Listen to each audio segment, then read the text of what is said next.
کہ وہ اسرائیلی مفاد کے حق میں حائل یوشو کو وہ سب کچھ ادا کرنے کو تیار ہے جو وہ طلب کرتا ہے، لیکن ڈین کا بوس کی اس پیشکش کو دبا لیا گیا ہے اور اس کا پیغام حائل یوشو تک نہیں پہنچ سکا۔ البتہ اسرائیلی مشن امریکہ پہنچ چکا ہے اور ڈین کا بوس نے اس سے خفیہ ملاقاتیں کی ہے۔ مسئلہ جو کچھ ہے اب تمہارے سامنے ہے، تمہیں انتہائی پھرتی سے کام کرنا ہے تاکہ ان کے درمیان کوئی سودا ہونے سے قبل ہم اپنے طور پر کامیابی حاصل کر لیں، اور میں تمہیں ان تمام اقدامات کی تفصیل بتاؤں گی جو میں نے اب تک اس سلسلے میں کیے ہیں۔ تم یہ سمجھ لو کہ حائل جوشو کسی بھی وقت کوئی کارروائی کر سکتا ہے، اس لیے ہمیں جو کچھ بھی کرنا ہوگا نہایت برق رفتاری سے کرنا ہوگا۔ اگر تم اس سلسلے میں مکمل طور پر آمادگی کا اظہار کرتے ہو تو پھر مجھے اجازت دو کہ میں اپنے ملک سے رابطہ قائم کر کے اس مہم کے لیے بقیہ انتظامات کرنے کی درخواست کروں۔ ٹھیک ہے، آپ نے خود ہی ہمیں یہ وقت دیا تھا، ورنہ ہم تو پہلے ہی فیصلہ کر چکے تھے کہ آپ کے مقاصد کے لیے کام کریں گے۔ آپ اس سلسلے میں جو کچھ بھی کرنا چاہتی ہیں وہ کریں۔ شکریہ علی، اب میں ایک لمحہ بھی تمہارے پاس نہیں رہ سکتی۔ اپنے طور پر اپنی مصروفیات کو جاری رکھو اور ذہنی طور پر اس بات کے لیے تیار رہو کہ کسی بھی لمحے تمہیں یہاں سے روانہ ہو جانا ہے۔ وہ ہمارے پاس سے اٹھ گئی اور ہم دونوں مسکراتی نگاہوں سے اسے دیکھنے لگے۔ اپنے اس فیصلے پر ہم بالکل مطمئن تھے۔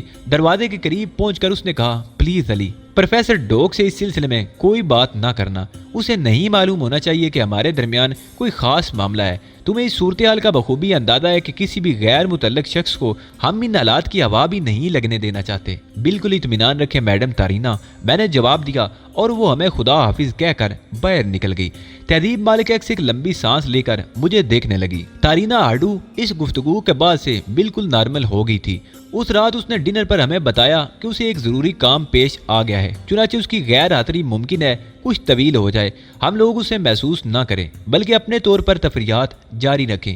اس نے کہا کہ یہ بات وہ اس لیے کہہ رہی ہے کہ اس سے قبل جب ہم پہلی بار یہاں آئے تھے تو پروفیسر ڈوک نے اس سلسلے میں اعتراض کیا تھا۔ پروفیسر ڈوک جلدی سے بولا، نہیں میڈم، اس وقت کی بات اور تھی۔ اب تو مجھے یوں محسوس ہوتا ہے جیسے ہم آپ کے خاندان میں ہی شامل ہیں۔ آپ اطمینان سے اپنا کام کیجیے۔ تارینہ مسکرا کر رہ گئی تھی۔ دوسری صبح اس ناشتے کی میز پر ملاقات نہیں ہوئی۔ پتہ چلا کہ وہ جا چکی ہیں۔ پروفیسر ڈوک سے بھی دن بھر ملاقات نہیں ہوئی۔ پھر تارینہ دوسرے دن بھی واپس نہیں آئی تھی، لیکن تیسرے دن صبح وہ ناشتے کی میز پر موجود تھی۔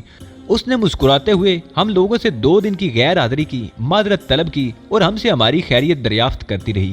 اسی دن دوپہر کو 2 بجے پروفیسر ڈوک لائن سے فارغ ہو کر ہمارے ساتھ ہی ہمارے کمرے میں آ گیا اور لجاجت امیز لہجے میں بولا، دوستوں سوچ تو رہے ہوگے کہ میں کتنا غلط آدمی ہوں، لیکن یہ بات نہیں ہے۔ عمر کا ایک بڑا حصہ حسینوں کی میت میں گزارا ہے اور یہ جانتا ہوں کہ جب 2 نوجوان دل یکجا ہو جائیں تو کسی تیسرے کی مداخلت کس قدر ناگوار گزرتی ہے۔ اس لیے ایک اچھے ساتھی کی حیثیت سے میں نے تم دونوں کے درمیان آنے کی کوشش نہیں کی اور میں اپنے اس عمل کو جاری رکھنا چاہتا ہوں۔ چنانچہ میں تقریباً 3 دن کے لیے تم لوگوں سے رخصت ہو رہا ہوں۔ ارے پروفیسر ڈوک، کہاں چل دیا آپ؟ وہ اصل میں جولی کو تو تم جانتے ہی ہو نا۔ میڈم تارینہ آرڈو انسانی حقوق کا خصوصی خیال رکھتی ہیں۔ ان کے ہاں کام کرنے والی خادمائیں مہینے میں 3 دن اپنی مرضی سے گزارتی ہیں۔ انہیں چھٹی ہوتی ہے اور جولیا کو 3 دن کی چھٹی ملی ہے۔ وہ چاہتی ہے کہ یہ 3 دن وہ کالمو کیمپو میں گزارے، اور شکار وغیرہ سے نہ اسے دلچسپی ہے نہ مجھے، لیکن کالمو کیمپو کے اطراف کے دلکش مناظر اسے بھی اچھے لگتے ہیں اور مجھے بھی پسند ہے، اور پھر ایسی جگہ جہاں جولی میرے ساتھ ہو۔ میرا مطلب ہے آپ لوگ بھی مجھے اجازت دے دیجیے۔ ٹھیک ہے پروفیسر، آپ عیش کیجیے، میں نے مسکراتے ہوئے کہا اور پروفیسر چلا گیا۔ مجھے تعجب ہے یہ شخص عمر کی جس منزل میں ہے وہاں لوگ ایسے تو نہیں ہوتے، تہذیب نے کہا۔ ممکن ہے اس کی جوانی کا کوئی حصہ گم ہو گیا ہو تہذیب، اور یہ آج تک اس کی تلاش میں سرگرداں ہو، میں نے جواب دیا۔ لیکن تقریباً 3:30 بجے تارینہ نے یہ مسئلہ بھی حل کر دیا اور وہ خود ہی ہمارے پاس آ گئی۔ میں نے معلوم کیا تھا کہ تم لوگ دوپہر میں سونے کے عادی نہیں ہو اور در حقیقت سونے والے لوگ کارآمد نہیں ہوتے، چنانچہ یہی معلوم کر کے میں تمہارے پاس چلی آئی۔ دراصل علی، رات کو کچھ افراد میرے پاس پہنچ رہے ہیں۔ یہ انتہائی اہم لوگ ہیں اور تمہارے ساتھ ایک میٹنگ کرنا چاہتے ہیں۔ پروفیسر ڈوک کو میں نے جولیا کے ساتھ بھیج دیا ہے تاکہ اسے صورتحال کا کوئی اندازہ نہ ہو سکے۔ تقریباً 3 دن تک ان کی واپسی کا امکان نہیں۔ میں نے جولیا کو ہدایت دے دی ہیں۔ اوہ، تو یہ آپ کی کارروائی ہے؟ ہاں، یہ ضروری تھا، بلکہ یوں سمجھ لو کہ اب اس عمارت کے گرد میرے آدمی پھیل چکے ہیں اور ایک ایک چپے پر نگاہ رکھ رہے ہیں۔ میں کسی بھی خطرے کو یہاں سے دور رکھنا چاہتی ہوں۔ میرے ملک کے وزارت داخلہ کے فرسٹ سیکٹری، وزارت خارجہ کے سیکٹری اور کچھ اہم محکموں کے لوگ اور دیگر اہم لوگوں کے ساتھ آج رات کو 11 بجے یہاں پہنچ رہے ہیں۔ اس کے بعد ممکن ہے ہماری ساری رات میٹنگ ہوتی رہے۔ میں تمہیں یہی اطلاع دینے آئی تھی۔ اوہ میڈم، اس کا مطلب ہے ان دونوں کی غیر حاضری میں آپ نے خاصی بھاگ دوڑ کی ہے۔ ہاں بالکل درست، جب ایک کام کا آغاز کرنا ہے تو اس میں دیر کیا معنی رکھتی ہے، تارینہ نے کہا۔ ٹھیک ہے، آپ نے واقعی نہایت سمجھداری کا مظاہرہ کیا، میں نے جواب دیا۔